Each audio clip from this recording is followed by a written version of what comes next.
नमस्कार, मैं हूं चुंखान। दिन भर की खबरों में सबसे पहले डालते नजर आज के मुख्य समाचारों पर। ट्रक से डीजल चुराते एक दबोचा, कॉलोनी वासी रख रहे थे निगरानी।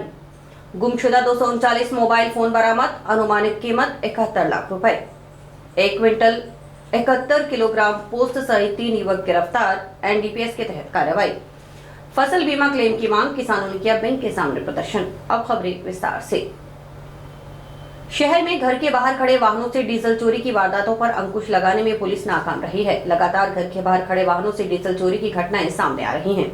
ताजा मामला हाउसिंग बोर्ड कॉलोनी का है, जहां हाउसिंग बोर्ड के बाशिंदों ने खुद मुस्तैदी से डीजल चोरी करते एक युवक को पकड़ा है। डीजल चोरी की बढ़ती घटनाओं के बीच हाउसिंग बोर्ड के बाशिंदों की मुस्तैदी उस वक्त काम आई जब डीजल चोरी करते एक युवक को पकड़ लिया गया। इतना ही नहीं, चोरी में इस्तेमाल बाइक भी कॉलोनी वासियों ने पकड़ ली, जबकि एक युवक भागने में कामयाब हो गया। बताया गया कि ट्रांसपोर्ट के काम से जुड़े कुछ लोगों के साथ घर के बाहर खड़े ट्रकों से डीजल की चोरी हो रही थी। पूर्व में भी कई बार डीजल चोरी हो चुकी है। ऐसे में हाउसिंग बोर्ड कॉलोनी के नागरिक पिछले कुछ दिनों से रात्रि को चौकस थे और निगरानी कर रहे थे। इसी का नतीजा ये हुआ कि डीजल चोरी करने वाला एक युवक रात्रि को पकड़ा गया। सूचना पर मौके पर पहुंची जंक्शन थाना पुलिस ने युवक व बाइक को अपने साथ थाना ले गई। मंगलवार को कॉलोनी वासी एकत्रित होकर जंक्शन पुलिस थाना पहुंचे और परिवार सौंपा। इस संबंध में जंक्शन पुलिस ने मामला भी दर्ज कर लिया है। विनोद कुमार ने बताया कि उसने नया मिनी ट्रक खरीदा था। ट्रक अपने घर के आगे खड़ा कर दिया। उस समय डीजल टैंक में करीब 200 लीटर डीजल भरा हुआ था। रात्रि करीब 2:45 बजे 2 व्यक्ति एक बिना नंबरी बाइक पर कैनी लेकर उसके घर के आगे आए और ट्रक से डीजल चोरी करने लगे। हाउसिंग बोर्ड कॉलोनी में पिछले कई दिनों से अलग अलग वाहनों से डीजल चोरी की वारदातें हो रही थी, इसलिए कुछ व्यक्ति रात्रि में सीसीटीवी कैमरों के जरिए निगरानी कर रहे थे। बाइक सवार दोनों व्यक्तियों ने उसके ट्रक के टैंक से अपनी कैनी में करीब 60 लीटर डीजल निकाल लिया। इतने में उसे सूचना मिली तो वह घर से बाहर आया और अन्य लोग भी मौके पर पहुंच गए और डीजल चोरी कर रहे दोनों व्यक्तियों में से एक को बाइक और कैनी सहित पकड़ लिया, जबकि दूसरा भागने में सफल हो गया। ट्रक में करीब 200 लीटर डीजल था, उसमें से करीबन 100 लीटर डीजल मौके पर जमीन पर बिखर गया। दिनों से ना अपना मेरा ट्रांसपोर्ट का काम है, भाई सवारों के पास भी गाड़ियां हैं और कई दिनों से डीजल चोरी हमारी गाड़ियों में से हो रहा था। 1 और 2 तारीख के मध्य रात्रि में मेरे घर से 3:15 बजे मेरी गाड़ियां खड़ी थी और उसमें से एक गाड़ी में से 300 लीटर डीजल ये चोर निकाल के ले गए, जिसकी सीसीटीवी फुटेज अपने पास थी। अगले दिन मेरी एक गाड़ी सियाराम चौक के पास खड़ी थी, उसका भी इन्होंने ढक्कन तोड़ा। ढक्कन तोड़ के और उसमें डीजल कम था तो इन्होंने उस पर हाथ नहीं लगाया और किसी और को निशाना बनाया। 3 तारीख को भाई साहब की गाड़ी खड़ी थी हाउसिंग बोर्ड में ही, सियाराम चौक के दूसरी गली में। उसमें इन्होंने फिर उस गाड़ी का ढक्कन तोड़ा। 385 लीटर की टंकी में से 300 लीटर ही डीजल इनका निकाल के ले गए। और 4 तारीख को फिर ये गायब रहे और कल रात को ये फिर आए। हमने अपनी सलाह कर रखी थी इनको भी हम अपना पैरा लगाएंगे दबोचने के लिए, हमने अपनी पैरवाई पूरी कर रखी थी। भाई साहब के घर पे कैमरे लगे हुए हैं, इन्होंने कैमरे में अपना सिस्टम देखा और ये मध्य रात्रि कल रात को लगभग 2:45 बजे इनकी गाड़ी के पास दोबारा आ गए, जिसमें एक दिन पहले डीजल निकाल। हनुमानगढ़ शहर में ट्रांसपोर्ट वालों का बुरा हाल है जी। 30 से 50 हजार रुपए का रोजाना शहर में अलग अलग जगहों से डीजल निकल, स्कूल बसों का भी डीजल निकल रहा है। 12 नंबर सेक्टर में खालसा स्कूल के अगल बगल, धान मंडी की तरफ, शहर में हर कोने पे अलग अलग ये गिरोह पूरी तरह से छाया हुआ है और बहुत ज्यादा इन्होंने आतंक मचा रखा है।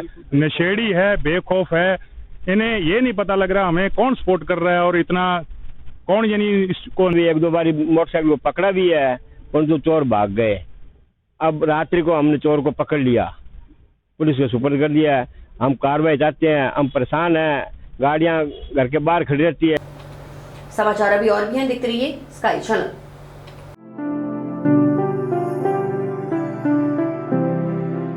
इस 15 अगस्त को आइए मिलकर मनाएं हमारी आजादी का जश्न और हमारे तिरंगे की शान में लगाएं 4 चांद। स्काई चैनल नेटवर्क लाया है आपके लिए मेरा तिरंगा मेरी शान अभियान। इस अभियान में आप और आपके बच्चे भी शामिल हो सकते हैं। बस आपको देशभक्ति गीतों पर डांस करते हुए 1 मिनट का वीडियो बनाकर हमें भेजना है। हमारी टीम आपकी वीडियो को हमारे चैनल पर प्रसारित करेगी ताकि पूरा देश आपकी और आपके बच्चों की कला और देश प्रेम की भावना को देख सके।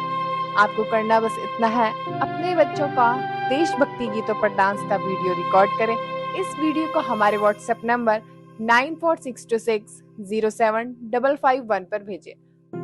वीडियो भेजने की अंतिम तिथि 10 अगस्त रात्रि 8 बजे तक रहेगी। 11 अगस्त को सुबह 8 बजे सभी वीडियो हमारे चैनल पर अपलोड की जाएंगी। 11 अगस्त से 14 अगस्त को आपको अपनी वीडियो शेयर करने का मौका मिलेगा। 14 अगस्त शाम 3 बजे तक सभी वीडियो के व्यूज काउंट किए जाएंगे। जिस वीडियो को सबसे अधिक व्यूज मिलेंगे उसे मिलेगा 1 वर्ष के लिए स्काई चैनल केबल कनेक्शन का सब्सक्रिप्शन या 6 महीने तक इंटरनेट कनेक्शन की। दूसरे और तीसरे स्थान पर रहने वाले विजेताओं को भी मिलेंगे आकर्षक इनाम। सभी प्रतिभागियों को सर्टिफिकेट्स भी मिलेंगे। अगर आप अपने घरों में तिरंगा लगाना चाहते हैं तो हनुमानगढ़ टाउन भद्रकाली रोड शहीद स्मारक से निशुल्क तिरंगा ले सकते हैं। तो देर किस बात की, अपने बच्चों को प्रोत्साहित करें और हमें उनके डांस की वीडियो भेजें। आइए मिलकर मनाएं मेरा तिरंगा मेरी शान अभियान और इस आजादी के पर्व को यादगार बना दें। जय हिंद, जय भारत। ऑपरेशन एंटीवायरस अभियान के तहत जिला साइबर एवं पुलिस थानों की टीम ने संयुक्त कार्रवाई करते हुए गुमशुदा 239 मोबाइल फोन बरामद करने में सफलता हासिल की है। बरामद मोबाइल फोन की अनुमानित कीमत करीबन 71 लाख रुपए है। मंगलवार को पुलिस अधीक्षक विकास सांगवान ने कुछ परिवादियों को उनके मोबाइल फोन अपने चैम्बर में वितरित किए। अभियान के तहत जिला साइबर टीम व पुलिस थानों की टीम की संयुक्त कार्रवाई में जिला पुलिस की ओर से 239 मोबाइल फोन ट्रेस आउट कर बरामद किए गए हैं।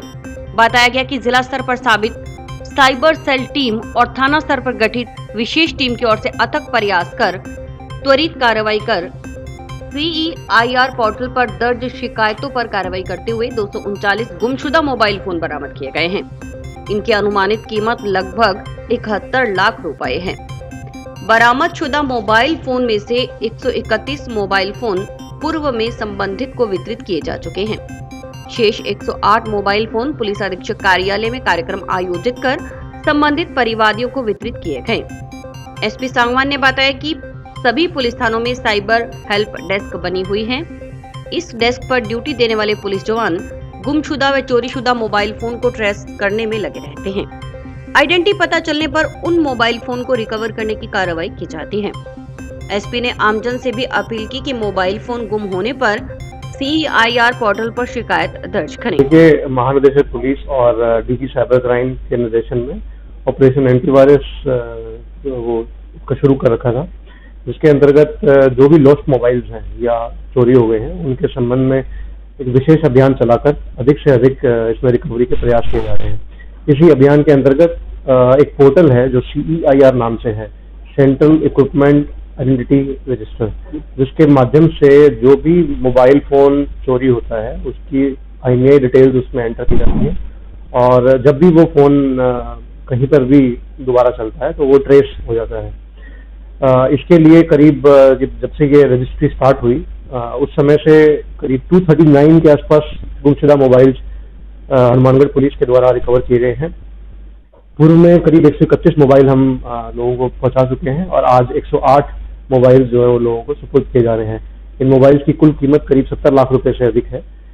हमारा आमजन से ये आग्रह है कि यदि उनका फोन कभी गुम हो जाता है, चोरी हो जाता है, तो वो राजस्थान पुलिस की वेबसाइट के ऊपर भी लॉस्ट आर्टिकल्स के अंदर जाके अपनी कंप्लेंट दर्ज करा सकते हैं। खबर रावसर से है, जहां रावसर पुलिस ने नशे के खिलाफ बड़ी कार्रवाई करते हुए अवैध 1 क्विंटल 71 किलोग्राम पोस्त सहित 3 जनों को गिरफ्तार किया है। पुलिस ने एक बोलेरो गाड़ी और बाइक भी जब्त की है।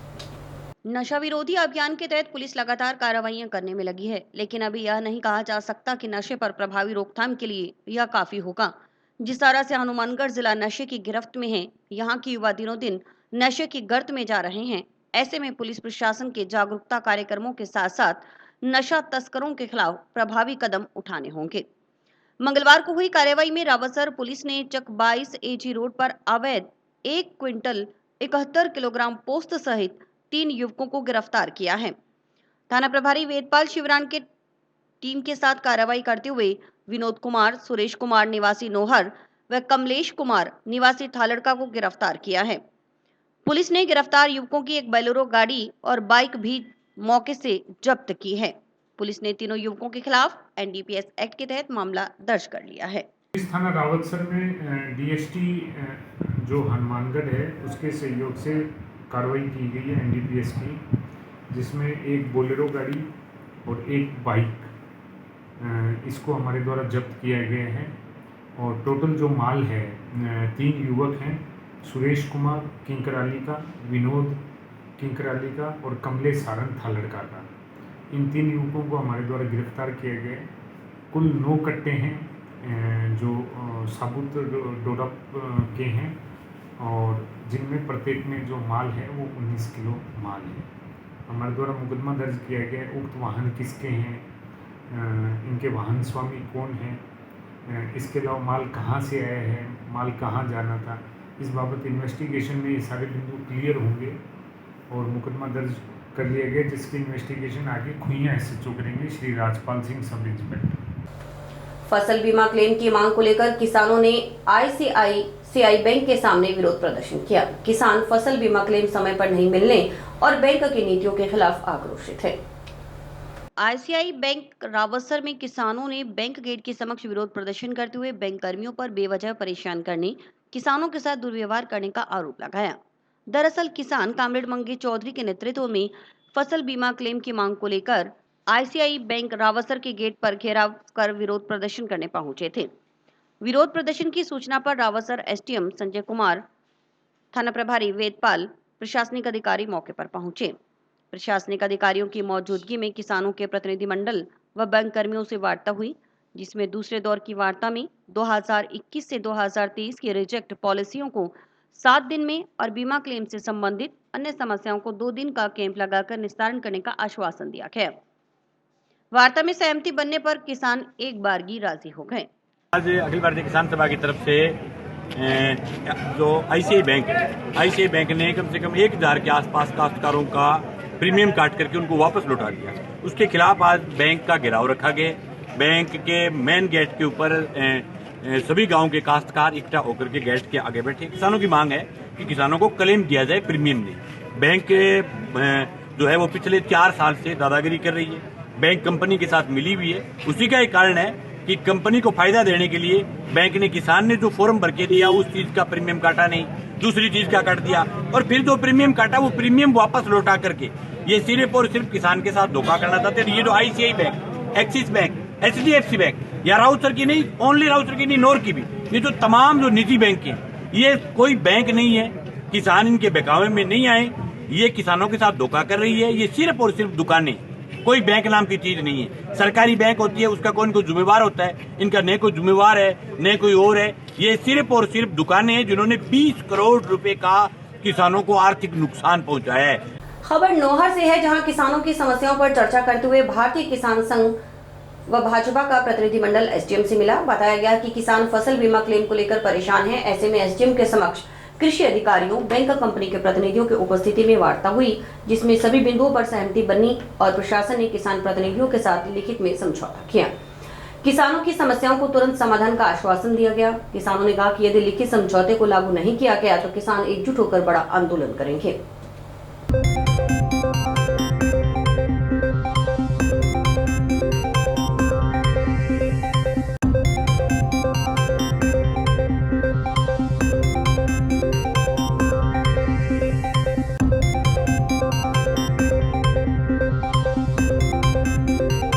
बैठक थी। उस बैठक के बाद में तुरंत माननीय अभिषेक जी का फ़ोन आया कि आपकी जो समस्या है, मैंने उपखंड अधिकारी को कह दिया है आप कि वो समस्याओं के संदर्भ में बात करके आपकी समस्याओं का निस्तारण करेंगे।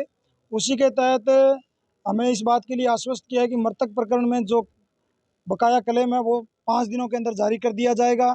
उसके बाद में जो बाउंस क्लेम है, उन्होंने कहा है कि आगामी जो 1 तारीख आएगी उस दिनांक तक जितने बाउंस क्लेम हैं वो सारे के सारे बाउंस क्लेम जारी कर दिए जाएंगे। बीमा बैंक की कमी से जो पॉलिसियां रिजेक्ट हुई है, उन्होंने कहा है कि आपको बैंक से वो पॉलिसियां हैं उसका क्लेम है वो दिलवाएंगे। उसके बाद में रिपोर्ट जो सार्वजनिक करने की बात थी कि जो क्रॉप कटिंग की रिपोर्ट है वो सार्वजनिक की जाए, तो उन्होंने कहा है कि हम इस संदर्भ में पत्र लिखेंगे और जल्दी ये प्रयास करेंगे कि वो क्रॉप कटिंग है वो सार्वजनिक हो जाए। और एक मृतक प्रकरण के अंदर सक्सेशन सर्टिफिकेट कोर्ट से जारी करवाना पड़ता है, वो बहुत ही कॉस्टली होता है। इसलिए हमें उपखंड अधिकारी ने इस बात के लिए आश्वस्त किया है कि मैं सरकार को पत्र लिखकर कंपनी को इस बात के लिए पाबंद कराऊंगा कि बढ़ती नशा प्रवृत्ति के खिलाफ आवाज बुलंद करने के लिए अनाज मंडियों में काम करने वाले तोला और धान का मजदूर बुधवार को 1 दिवसीय सांकेतिक हड़ताल पर रहेंगे। हड़ताल के चलते कृषि जिंसों की बोली मंडियों में नहीं होगी। इस हड़ताल के संबंध में धान का मजदूर यूनियन व तोला एसोसिएशन के प्रतिनिधियों ने मंगलवार को कृषि उपज मंडी समिति के उपनिदेशक व सचिव को लिखित में अवगत करवाया।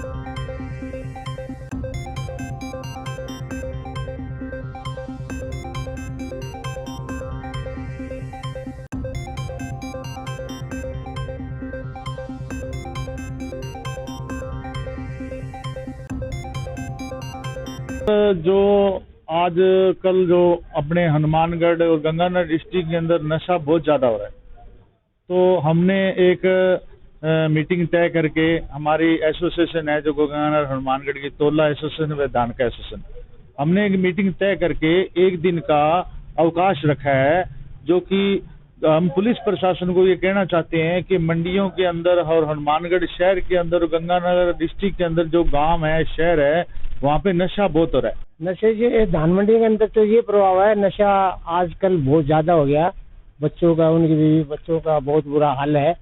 तो नशे को देखते हुए तो ये आने वाली पीढ़ी है तो ये तो खत्म हो जाएगी। तो इसलिए मेरे कहने का मतलब ये है कि हम धान का मजदूर यूनियन के अध्यक्ष हैं, जितनी हमारी मंडियों के हैं इनके अंदर सभी हमारा सहयोग करें, और कलेक्टर साहब से, सचिव महोदय से भी मैं ये हाथ जोड़ के रिक्वेस्ट करता हूँ कि इनकी जो भी नशा मुक्ति वालों की पाबंदी की जाए। दर्शन लाल, धान का मजदूर यूनियन अध्यक्ष। आवेदन है प्रशासन से कि जो नशा है, जो ये गंदा नशा करते हैं बच्चे, इस नशा करते हुए मेरा लड़का भी गुजर गया।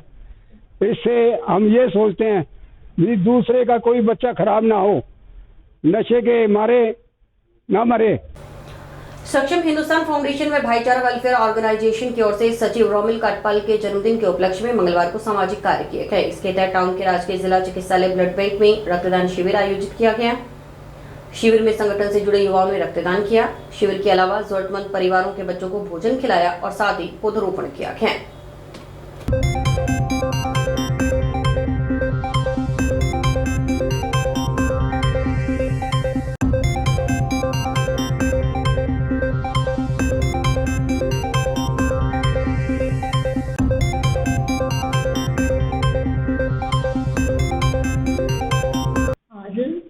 सक्षम हिंदुस्तान फाउंडेशन इन भाईचारा वेलफेयर ऑर्गेनाइजेशन के सचिव रोमिल काटपाल के जन्मदिवस पर इनके साथियों ने रक्तदान, स्वैच्छिक रक्तदान किया है, जो एक बहुत अच्छी पहल है। इसका शुभारंभ जो है वो पीएमओ सर के द्वारा किया गया, पीएमओ सर शंकर सोनी जी के द्वारा किया गया।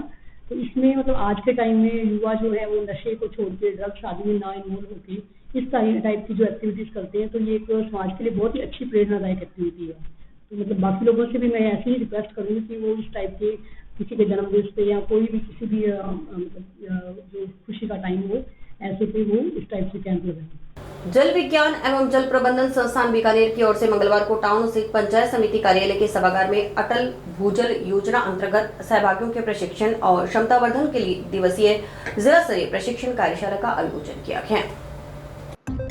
कार्यशाला के दौरान डिग्गी बनाकर बारिश के पानी का संरक्षण करने की जानकारी दी गई। जल विज्ञान एवं जल प्रबंधन संस्थान बीकानेर के एमआई राजेंद्र राणा ने बताया कि अटल भूजल योजना वर्ल्ड बैंक की 6000 करोड़ रुपए की योजना है। इस योजना के तहत राजस्थान सरकार को करीब 1200 करोड़ रुपए दिए गए हैं। यह पूरी तरह से प्रोत्साहन आधारित योजना है। जल ही जीवन का आधार है। विशेषकर हनुमानगढ़ जिले की बात करें तो यहाँ पर धान की फसल बहुत बड़े क्षेत्र में पैदा की जाती है। धान की फसल के लिए नहरों से उतना पानी नहीं आता, वह पानी भूगर्भ से निकाला जाता है। जल का दोहन इतनी तेज गति से हो रहा है कि पिछले कई वर्षों से जल स्तर खतरनाक स्तर तक नीचे जा चुका है। इससे ट्यूबवेल भी फेल हो चुके हैं। कार्यशाला में जल संरक्षण, वाटर रिचार्ज सिस्टम बनाने आदि को लेकर जानकारी दी गई। आज हनुमानगढ़ में जिला लेवल की अटल भूजल योजना की ट्रेनिंग का आयोजन किया गया। इसमें मुख्य रूप से जो अटल भूजल योजना के अंतर्गत जो कार्य किए जा रहे हैं उसके बारे में समीक्षा की गई है। हम देखते हैं कि भूजल स्तर नीचे गिर रहा है, उसको हम कैसे मैनेजमेंट करें, इसके बारे में चर्चा थी। इसमें मुख्य रूप से कृषि पर्यवेक्षक आज शामिल हुए हैं और हमारे जो कुछ जागरूक किसान हैं वो भी इसमें आए हैं। हम देखते हैं कि जो भूजल स्तर का लगातार गिरावट है और कई बार अतिवृष्टि होती है, पानी बह के चल जाता है, तो हम उनको डिग्गी बना के डिग्गी में पानी कैसे स्टोर करें और पानी का संरक्षण कैसे करें, इसके बारे में कार्यशाला होती है। तो ये जो कार्यशाला है इसमें वर्ल्ड बैंक की स्कीम है, इसमें P4R बेस्ड एक्टिविटी है। P4R मतलब प्रोग्राम फॉर रिजल्ट, परिणाम कार्यक्रम। जो भी हम कार्य करेंगे उसका गवर्नमेंट इंसेंटिव देती है। तो ये 6,000 करोड़ की योजना जो है भारत सरकार वर्ल्ड बैंक की, इसमें जो राजस्थान को करीब 1200 करोड़ भी मिला गया है। सावन में जगह जगह भगवान शिव की पूजा अर्चना जारी है। भक्त अपने अपने ढंग से भगवान को रिझाने में जुटे हैं। इसी कड़ी में नौहर के वार्ड 30 के न्यू हनुमान मंदिर में भगवान शिव का रुद्राभिषेक कमल पुष्प द्वारा सहस्त्रार्चन किया गया। पंडित उमाशंकर शास्त्री और शंकर लाल शास्त्री के सानिध्य में सर्वजन हिताय सर्वजन सुखाय की कामना की गई।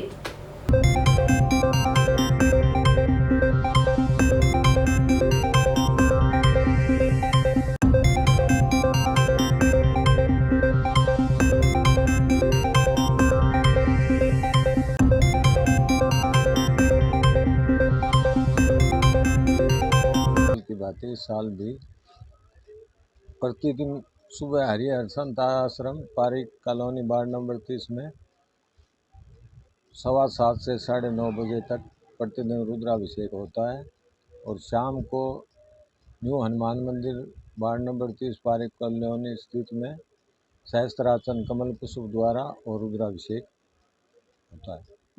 और इसी के साथ समाचार समाप्त हुए। रोजाना देखते रहिए समाचार। नमस्कार।